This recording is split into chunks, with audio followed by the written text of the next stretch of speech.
Okey, untuk seterusnya berkait dengan tajuk hipotesis. Dalam penyidikan, pengkaji ataupun penyidik mungkin menentukan perhubungan antara variabel-variabel iaitu pemboleh ubah dalam sesuatu kajian untuk uji sama ada terdapat perhubungan tak antara variabel-variabel tersebut. Dan adalah lebih sesuai kalau pengkaji atau penyidik tu dia menyatakan perhubungan antara variabel ni dengan mengemukakan hipotesis.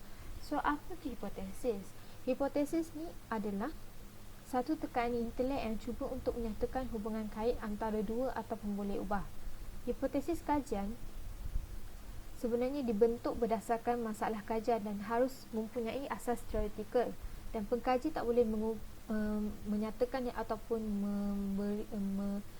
mengemukakan hipotesis tu tanpa asas penyidikan. Penyidik ataupun contoh kita nak buat kajian ni, untuk buat penyidikan kita kena baca dulu atau dengan merujuk literature berkait dengan teori dengan kajian yang lepas-lepas sebelum kita membentuk hipotesis kajian. So kat sini kita boleh tengok kegunaan sorotan kajian tu. Okey, bentuk hipotesis kajian. So hipotesis kajian ni kita kemuka ni untuk yang kita konsep je lah. Hipotesis kajian ni kita kemukakan untuk menguji sama ada perhubungan tak antara pemboleh ubah bagi penyidikan dalam kajian kita tu. Wujud tetap perhubungan antara variabel-variabel tersebut. So, hipotesis kajian ada dua bentuk. Satu hipotesis null, yang satu lagi hipotesis penyidikan. Okey, memula kita biasanya akan ada hipotesis penyidikan dulu. So, hipotesis penyidikan ni kita juga dikenali sebagai hipotesis alternatif. Sebab tu kat sini simbol dia HA, di mana hipotesis alternatif atau penyidikan ini merupakan penyataan yang diramalkan bahawa perhubungan antara variabel yang atau pemboleh ubah yang kita nak kaji tu wujud dalam kajian kita tu. Okey, untuk hipotesis null pula adalah penyataan yang bertentangan dengan hipotesis penyidikan, di mana dia bagi tahu yang populasi kajian yang kiranya tak wujud perbezaan antara pemboleh ubah dalam kajian yang kita buat tadi tu. Okey, ni adalah contoh bagi hipotesis penyidikan dan hipotesis null. Okey, untuk contoh yang pertama, kajian yang pertama, adakah terdapat hubungan antara tahap IQ dan tahap kemahiran? So, untuk hipotesis penyidikan dia ada dua jenis sebenarnya, sama ada tidak berarah dengan berarah. So, kebiasaannya untuk satu kajian kita akan kemukakan hipotesis kan. So, ada dua kemungkinan. Hipotesis penyidikan kita boleh, hipotesis penyidikan ni hipotesis alternatif tau. So ada kemungkinan kita kemukakan hipotesis tidak berarah. Hipotesis penyidikan tidak berarah. Boleh jadi juga kita kemukakan hipotesis berarah. Okey, untuk tidak berarah adalah bentuk dia, contoh untuk soalan kajian yang pertama ni, terdapat perhubungan antara tahap IQ dan kemahiran berfikir. Untuk berarah pula, semakin tinggi tahap IQ, semakin tinggi tahap berfikir. So kat sini hipotesis null ni ada bertentangan dengan hipotesis penyidikan tadi. So tidak terdapat perhubungan antara tahap IQ dan kemahiran berfikir. So dia adalah bertentangan dengan hipotesis penyidikan kita tadi tu. Kebiasaannya dia akan bertentangan dengan hipotesis penyidikan tidak berarah kita. Itu adalah hipotesis null. Untuk contoh yang kedua, adakah terdapat perbezaan kepuasan kerja antara pegawai lelaki dan pegawai perempuan? Yang pertama, tidak berarah, iaitu terdapat perbezaan kepuasan kerja antara pegawai lelaki dan pegawai perempuan. Untuk berarah pula, pegawai perempuan mempunyai kepuasan kerja yang lebih tinggi berbanding dengan pegawai lelaki. Untuk hipotesis null, tidak terdapat perbezaan kepuasan kerja antara pegawai lelaki dan pegawai perempuan. So, dia bertentangan dengan hipotesis penyidikan tidak berarah tadi. So, apa beza tidak berarah dengan berarah ni? Kalau boleh tengok, boleh baca tadi kat sini, kalau untuk tidak berarah ni, dia tak ada, macam tak ada dia punya, tak ada skala dia ataupun bentuk dia. Contoh macam kat sini kalau tengok berarah, dia beritahu kan semakin tinggi tahap IQ, semakin tinggi tahap berfikir. Dia ada dia punya size dia, dia ada anggaran dia, dia ada berapa, dia nampak dia punya, dia ada estimate dia tu, dia ada anggaran dia berapa yang ubah berdasarkan pemboleh ubah dia tu. Lepas tu kalau tengok kat sini juga untuk yang Contoh kedua, pegawai perempuan mempunyai kepuasan kerja yang lebih tinggi berbanding dengan pegawai lelaki. So, lebih tinggi ni adalah satu perkataan yang boleh beritahu yang kita punya hipotesis pendidikan ni adalah dalam bentuk berarah. Dia ada macam bentuk ataupun bentuk bagi ada bentuk perubahan bagi pemboleh ubah awak tu. Kalau yang tidak berarah pula, kalau yang tidak berarah, dia just bagi tahu secara umum cakap terdapat hubungan antara tahap IQ dan kemahiran berfikir. So yang terdapat perbezaan kuasa kerja antara pegawai lelaki dan pegawai perempuan. Tu sahaja, dia tak bagi tahu semakin tinggi semakin rendah. So untuk yang berarah, dia punya bentuk dia tu. Okey. Sekarang kita akan tengok pada ujian signifikan. So, apa kegunaan ujian signifikan? Ujian signifikan ni kita guna untuk menguji hipotesis. Biasanya ujian signifikan ni kita guna untuk kajian inferensi, kat mana satu sampel kajian ni kita pilih secara rawak daripada satu populasi dan keputusan ujian statistik ni digeneralisasikan kepada populasi tersebut. Okey, hasil ujian statistik akan membantu penyelidik untuk buat keputusan sama ada untuk tolak atau tak tolak hipotesis null. Sekarang ni bila kita buat kajian, hujung kajian kita nanti akan ada dua keputusan, sama ada kita tolak hipotesis null ataupun tidak tolak hipotesis null. So ni adalah tugasan ujian signifikan kita. So kalau hipotesis null tak benar, pengkaji akan menolak hipotesis null dan memutuskan bahawa terdapat hubungan ataupun perbezaan antara variabel tersebut. Kiranya kat sini, kalau hipotesis null tu tak betul, maksudnya kita sebagai penyelidik atau pengkaji, orang yang buat kajian tu akan tolak hipotesis null dan kita akan bagi tahu terdapat perhubungan ataupun ada perbezaan antara variabel dan kajian. So kita boleh tengok kat sini, contohlah lepas buat kajian tadi tu, lepas buat kajian, pengkaji bagi tahu yang hipotesis null kita ni adalah tak benar. Okey, so maksudnya kita kena menolak hipotesis null. Bila kita menolak hipotesis null, bermaksud terdapat perhubungan antara tahap IQ dan tahap kemahiran berfikir tadi tu. So tu adalah cara kita nak buat ujian signifikan. Okey, sekarang ni keputusan pengujian hipotesis dia ada dua, saya dah beritahu tadi. So sekali ulang je, menolak hipotesis null ataupun gagal menolak hipotesis null. Kalau menolak hipotesis null bermaksud terdapat korelasi antara variabel A dengan variabel B. So variabel A dengan variabel B ni memang manalah untuk satu kajian, pemboleh ubah bagi untuk kajian tersebut. Okey, korelasi ni apa? Perhubungan ataupun perbezaan. Tu maksud dia bagi korelasi. So kalau jika gagal menolak hipotesis null, maksudnya keputusan tu tak dapat korelasi ataupun perhubungan antara variabel dalam kajian awak tu tadi. So kalaulah awak menolak hipotesis null awak, maksudnya keputusan ujian signifikan awak, keputusan awak tu adalah keputusan kajian awak tu adalah keputusan signifikan. Okey, sekarang saya nak terangkan sikit berkait dengan ujian signifikan jugalah. So dalam penyelidikan inferensi ataupun bila buat ujian signifikan ni, hasil analisis inferensi menunjukkan kebarangkalian untuk buat kesilapan untuk membuat biasanya hasil ujian analisis inferensi ditunjuk kebarangkalian untuk buat kesilapan untuk tak menolak hipotesis null. Typo tau kat sini. So kebarangkalian membuat kesilapan ni kita panggil sebagai aras signifikan, di mana aras signifikan ni kita wakilkan dengan huruf kecil p ataupun huruf Yunani alfa, ataupun simbol dia adalah alfa. Alfa simbol dia macam ni.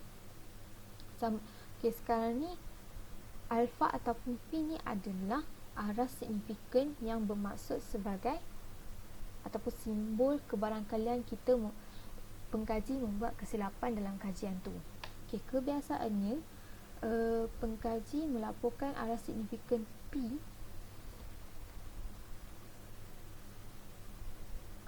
sebagai P ataupun alfa. Okey, saya ulang balik kebiasaannya pengkaji melaporkan arah signifikan sebagai P lebih kecil daripada alfa ataupun P sama dengan alfa. Alfa ni biasanya kita dah tetapkan. P ni maksudnya adalah kebarangkalian yang kita buat, yang kita sendiri, penyelidik sendiri buat. Alfa ni biasanya dah ditetapkan. Biasanya alfa ni kita tetapkan sebagai 0.05, 0.01, 0.001 atau 0.001. Okay, nilai P ni biasanya menunjukkan berapa kerak, sama ada berapa kerak bila ujian kita ulang banyak kali dan dia beri keputusan yang sama berdasarkan peluang tu. Okey, senang cerita macam ni. Kalau arah signifikan awak ditetapkan pada P sama dengan 0.05, maksudnya awak maksudnya kajian yang awak buat tu awak ulang banyak kali, sebanyak 100 kali kajian yang awak buat tu, awak ulang 100 kali ujian awak. 5 maksud 0.05 ni, maksud dia 5 daripada 100 kali kajian yang awak ulang tu akan beri keputusan yang berbeza. So tu adalah maksud P sama dengan 0.05. Kalau so dalam erti kata lain, kalau ujian awak ni kan 100, dapat 5 daripada 100 yang tunjuk keputusan yang berbeza, maksudnya hanya 5% daripada kajian tersebut berbeza disebabkan oleh ralat pengukuran ataupun ralat sampel. Kiranya P sama dengan 0.05 ni bermaksud 5 daripada 100 kali yang awak ulang kajian tu, 5% daripada kajian yang awak buat, berapa kali kajian yang awak buat tu akan dapat keputusan yang berbeza sebabnya berlaku ralat-ralat. Okey. Biasanya pengkaji ni dia buat keputusan terdapat perhubungan ujian statistik yang menunjukkan nilai P kurang daripada 0.05. So maksudnya nilai P kurang daripada 0.05 maksudnya kita dapat keputusan yang berbeza tu kurang, contoh daripada 5 daripada 100 kali tadi tu, maksudnya kurang daripada 5 kali daripada 100 kali yang kita buat. Maksudnya contoh kalau dalam 3 kali je, kira jika kurang daripada 5% ralat tadi tu, keputusan kajian awak dikatakan signifikan secara statistik. Maksudnya senang cerita, okey, 100 kali awak ulang kajian yang sama, so terdapat masa awak ulang tu awak dapat 3 kali je dapat keputusan yang berbeza daripada 100 kali yang ulang tu keputusan dia. So maksudnya awak punya keputusan kajian tu signifikan secara statistik. Kalaulah awak punya ujian awak tu awak buat lebih daripada, awak dapat keputusan berbeza lebih daripada 5, maksudnya dapat 10 atau dapat 15 ke, maksudnya awak punya keputusan kajian tu tak signifikan secara statistik. Okey, faham untuk kat sini? Contoh kalau tak faham nanti boleh tanya saya tau. Contohlah awak set, awak tetapkan awak punya P awak ni sama dengan 0.01 kat sini. P sama dengan 0.01, maksudnya 1 daripada 100 kali daripada kajian yang awak buat tu dia beri keputusan yang berbeza. Maksudnya 1% daripada bilangan kajian yang awak ulang tu, 1% je yang dapat keputusan beza sebab ada ralat dalam awak punya kajian. Sama juga dengan 0.005 ataupun 0.001. So apa maksud 0.001 dan 0.001 ni? 0.005 dan 0.001 maksudnya 5 daripada 1000 kali kajian. Kalau 0.001 ni 1 daripada 1000 kali kajian. Terdapat perbezaan disebabkan ralat persampulan. Itu konsep dia. Okey. Kiranya kalau awak dah set awak punya arah signifikan tu sebagai P sama dengan berapa-berapa 0.05 lah contohnya, kalau awak dapat kurang daripada yang awak set tadi tu, maksudnya awak punya keputusan kajian tu signifikan secara statistik. Okey. So, kesilapan semasa membuat pengujian hipotesis null. Semasa menguji hipotesis null ada 4 kemungkinan. Yang pertama, menolak hipotesis null yang benar. Yang kedua, menolak hipotesis null yang kedua, tidak menolak hipotesis null yang benar. Yang ketiga, menolak hipotesis null yang tak benar. Yang keempat, tak menolak hipotesis null yang tak benar.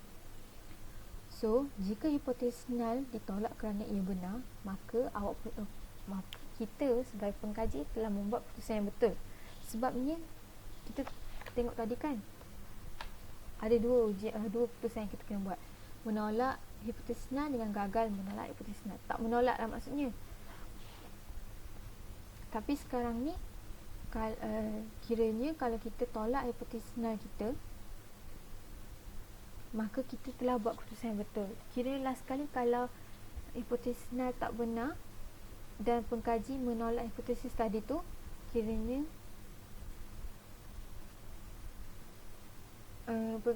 kita sebagai pengkaji juga membuat keputusan yang sesuai. Okey.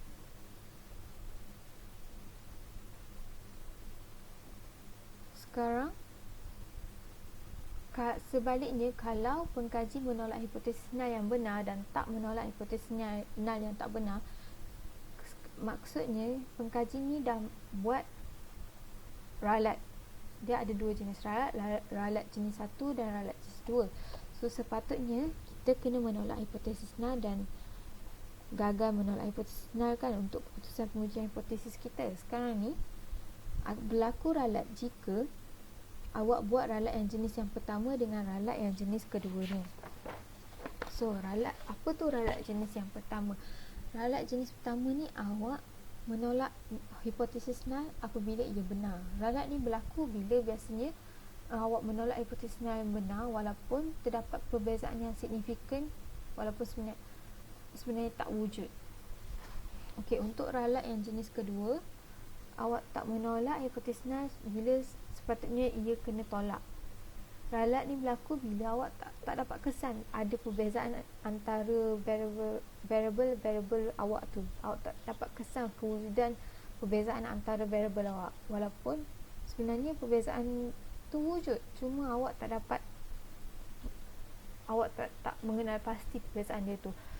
So, awak membuat keputusan tak ada perbezaan. Sebab itulah awak menolak hipotesis null bila sepatutnya